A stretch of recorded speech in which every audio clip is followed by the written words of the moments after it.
Hello बच्चों, let's read the question.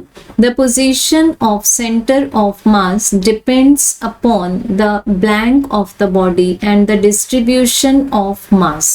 सो बच्चों, हमें इन जनरल इस क्वेश्चन के लिए पूछा हुआ है कि पोजीशन ऑफ सेंटर ऑफ मास क्या होगा। अब हमें बॉडी का नेचर, साइज, शेप, ओरिएंटेशन कुछ भी यहाँ बताया नहीं है, तो इस क्वेश्चन से रिलेटेड इंफॉर्मेशन को हम चेक कर सकते हैं NCERT 11th part 1 page number 144 पर। सो बच्चों, यहाँ पर हम एक जनरल बॉडी मान लेते हैं जिस बॉडी के लिए हमें कोई भी इंफॉर्मेशन गिवन नहीं है और हमें बताना है कि इसका सेंटर ऑफ मास कहाँ लोकेट होगा। So if we consider a regular body जिसमें कि डिस्ट्रीब्यूशन ऑफ मास यूनिफॉर्म हो, तो उस बॉडी का जो सेंटर ऑफ मास है वो उसके ज्योमेट्रिकल सेंटर पर लाई करेगा। ठीक, this is the first case.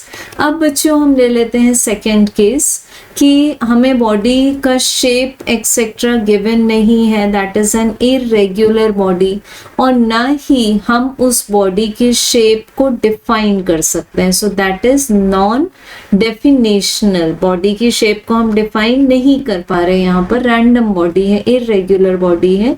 तो इस केस में हमें चेक करना होता है कि बॉडी का साइज क्या है, बॉडी में डिस्ट्रीब्यूशन ऑफ मास क्या है। सो इट मीन्स बॉडी की शेप चेक करते हुए हम डिसाइड करेंगे उसमें डिस्ट्रीब्यूशन ऑफ मास कैसा है।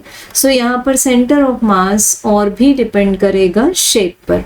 सो we can say that distribution of mass के साथ साथ साइज और शेप पर भी डिपेंड करता है centre of mass. So correct answer is option 3।